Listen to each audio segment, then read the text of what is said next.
სალამი, კაი ხალხს, როგორ ხართ? დღეს მინდა რომ შემოგთავაზოთ, როგორ იქნება ჩემი Dream Team-ი, რა თქმა უნდა, Arsenal-ის შემადგენლობა. ესეთ პატარა გრაფა გვაქვს. მოიცებნება Google Chrome-ში და მოდი დავიწყოთ მარტივად რა. რა თქმა უნდა, Bukayo Saka. რატო უნდა იყოს ეს ბიჭი ძირითადში, კი არა და რატოა ეს ბიჭი ფავორიტი ყველა მხრივ ფანების საყვარელი ფეხბურთელი, აი ძალიან მაგარი ბიჭი მენა, ძალიან მაგარი.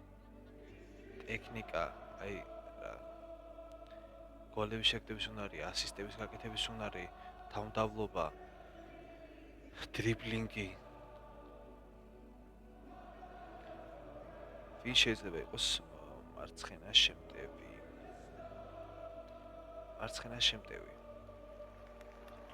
ნუ თუ ტრანსფერებს ვფიქრობთ, თუ ჩემპიონობა გვინდა, თან არა მარტო პრემიერ ლიგის, ჩემპიონთა ლიგის, აი ყველაფერი რომ მოვიგოთ, ვფიქრობ რომ გჭირდება ნუ ბოლომდე შეიძლება გამოცდილი არა, მაგრამ მაინც რაღაც მხრივ გამოცდილი. აი ხო ვიცაც დავაყენებ, მიხვდებით რას გულისხმობ. რაღაც მხრივ გამოცდილი, რაღაც მხრივ ახალგაზრდა და პერსპექტიული მაინც ახალგაზრდა და პატარაა ჯერ ასაკით რა მაინც.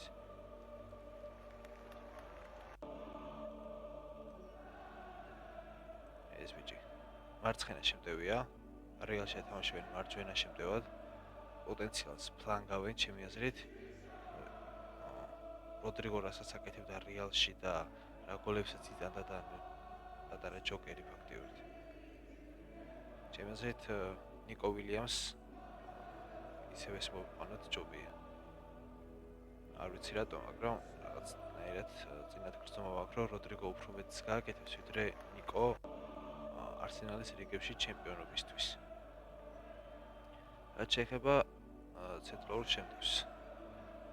ამ პოზიციაზე არის უკვე ძალიან რთულად საქმე. ნუ გიოკერესზე ძალიან ბევრი წერება, მაგრამ ნუ სასურველი მაინც ალბათ უფრო ისაკი. ისაკი არა ის.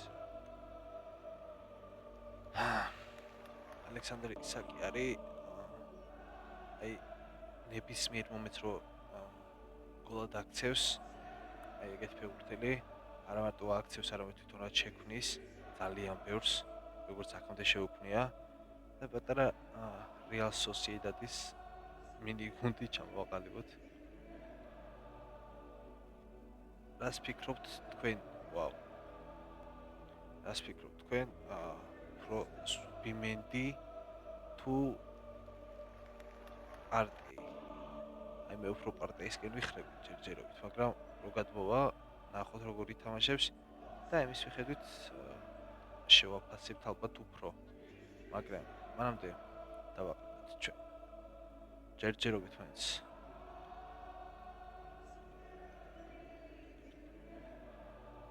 მარტინო დეგორი. ნუ იმის გათვალისწინებით თუ ამ ბიჭმა რა გვაჩვენა, როგორ ფეხბურთსაც თამაშობდა, რა პოტენციალიც აქვს ამ ყველაფრიდან გამომდინარე, მიუხედავად იმისა ასევე რომ ჩავარდნა აქვს. მე ვფიქრობ რომ მარტინი უნდა იდგეს ძირითადში და ჯერჯერობით ჩემთვის ის შეუცვლელია. შეიძლება ითან ვანერმა უფრო კარგად ითამაშოს. შეიძლება შემდეგ სეზონში შეიძლება ახლაც არ ვიცი, მაგრამ ჯერჯერობით მარტინო დეგორი შეუცვლელია, მისი კარგი თამაშები მე პირადად მახსოვს და ალტერნატივას ვერ ხედავ რომ სხვა დავაყენო. აქეთ ორი აზრი არ ჭირდება რომ დავაყენებთ Declan Rice. მისი პოტენციალი, მისი შორეული დარტყმები, ართმევის უნარი, პოზიციური თამაში, ვარდნები ასევე ძალიან ლამაზი. არ ვიცი. ამაზე უკეთეს ნახევარმცველს ჯერჯერობით ვერ ვინატრებდით. ესეთი მდგომარეობა გვაქვს. და შეეხება ჩამშლელზე ვისაუბრე უკვე. ტომას პარტეი ძალიან კარგია, უბრალოდ აი რაღაც ბავშვურ შეცდომებს რო ეძახით, აი ესეთი შეცდომები მოსდის ხოლმე და გულს წირავს თქო მაგას ვერ ვიტყვი, მაგრამ არასახარბიელო მდგომარეობაში აგენებს გულს. მაგრამ როცა მას თამაში მისდის, ნებისმიერი ნახევარმცველი, ნებისმიერი შემტევი განწირულია მის წინააღმდეგ. აი უეცარი მოძრაობები აქვს ძალიან მაგარი არის. რაც შეეხება მარცხენა მცველს პირველი არ მოიძებნა ბავშვს. მაილს ლუის კელი. აი ეს ბიჭი არის რაღაცა ფენომენალური. ძალიან მაგარ ფეხბურთს თამაშობს.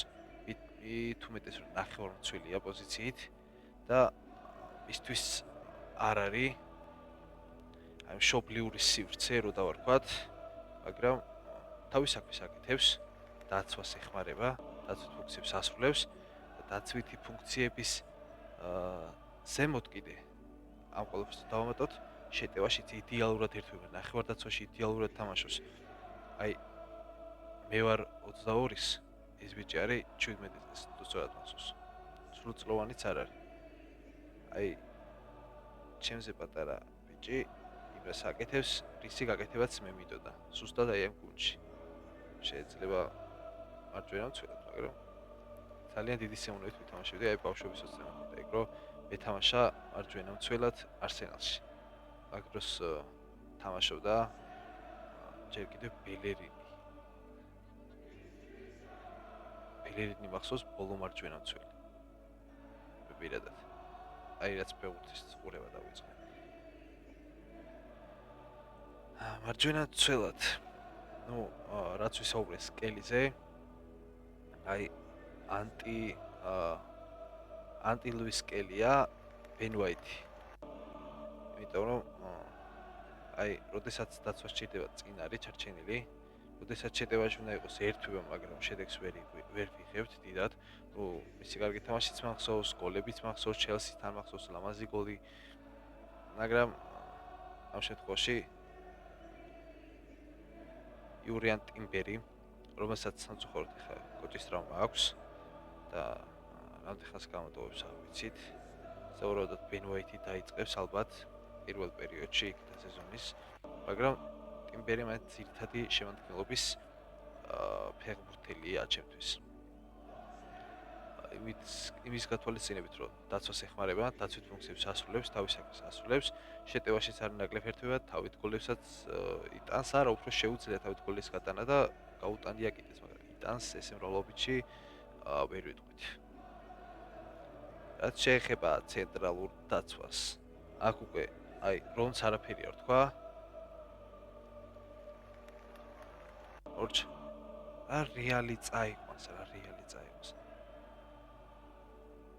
რეალმა წაიყვანა უკვე ჰიუსენი, თუ სწორად ვამბობ, მის გვარს ესპანელი ბიჭი ბორმუთიდან, ისიც კარგი ფეხბურთელია, მაგრამ უილიამ სალიბასთან, როლს როისთან რაც შეეხება მარცხენა ცენტრალურ მცველს. აქაც ორი აზრი არ არის. ყოველ შემთხვევაში ჯერჯერობით გაბრიელ მაგალაეში. აი გაბრიელის თამაშები, რომ ახსოვს პირველი მახსენდება მანჩესტერ იუნაიტედთან თამაში, როდესაც ბრუნო ფერნანდეში თავზე დაადგა. მახსენდება მისი ემოციები ტოტენჰემთან რომ მოვიგეთ. გასწრაფად. მახსენდება მისი ემოციები, როდესაც ჩელსის მოვიგეთ 1-0. ობამეიანგის გამომწვევი, ასე ვთქვათ, მიმართვის შემდეგ. აი აგრესიულიც არის. ძალიან მაგრადაც თამაშობს, დაცვით ფუნქციებს შეუდარებელია. ჰოლანდი ვაფშე გაყინა ადგილზე. არ ვიცი, ასე უკეთესი ჯერჯერობით არ მოგვეძებნება.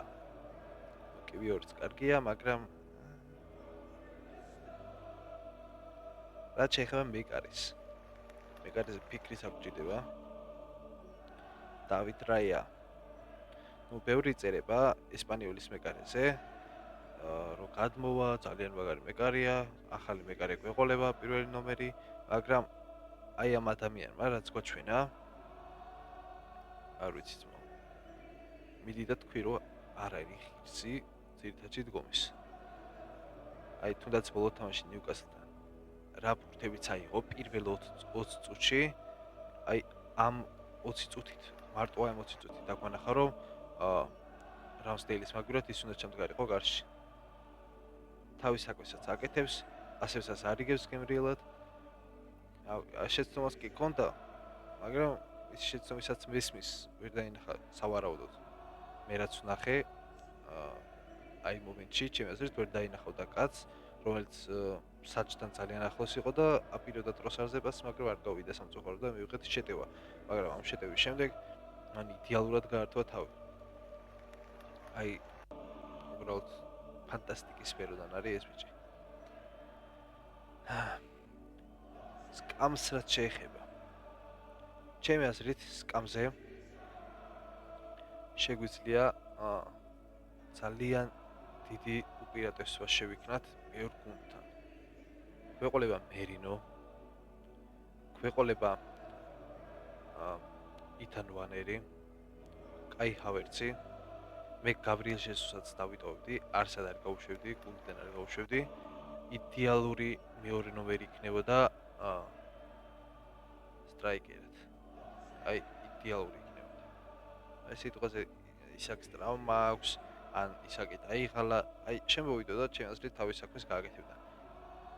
მახსოვს რომ აი ამ სივრცეში ჩამოდიოდა, თავის საქმეს გააკეთებდა, დაცვით ფუნქციებს შეასრულებდა, წავიდოდა თავის პოზიციაზე, მარცხენა და მარჯვენა შემტევს ამარაგებდა პასებით, შეირბინდა საჯარიმოში და აი იქ რა შვებოდა უკვე ცოტა რთული საკითხია, მაგრამ ფინიშინგის პრობლემა ჰქონდა, მაგრამ სამწუხაროდ ტრავმა მიიღო ზუსტად იმ მომენტში, როდესაც უკვე აი რეგულარულად მაგრად თამაში დაიწყო. ტროსარი გვეყოლება, გაბრიელ მარტინელი გვეყოლება. არ ვიცი, ძალიან ბევრი შესვლა გვაქვს. კალაფიორი საერთოდ არ დამიწყებია, მაგრამ კალაფიორი აი აქ ვერ სვამ უბრალოდ კალაფიორის. ეგ უბრალოდ ვერ სვამ. მაგრამ კალაფიორი არის ის ფეხბურთელი, ჩემი აზრით, რომელსაც შეუძლია ლიდერობა და დაცვით ფუნქციების გამაგრება ძალიან მარტივად, ძალიან თავდაჯერებული იყო ბოლო თამაში. კივიორი და კალაფიორი გვედგა ცენტრალურ მცველებად. იდეალურად გაართვეს თავი. არანაირი პრობლემა. გაოცებულები ვართ თქვენით ბიჭებო. ნუ რა თქმა უნდა, უფრო მცველით, ჩემპიონობა გვინდა, ტიტულები გვინდა. მაგრამ დროთა განმავლობაში ეს ყველაფერი მოვა ძალიან მარტივად. დაველოდოთ, ვნახოთ რა და როგორ მოხდება. მადლობა რომ ჩემთან ერთად იყავით. შევხვდებით სავარაუდოდ 25-ში საუთჰემპტონთან მატჩში, სეზონის ბოლო თამაში.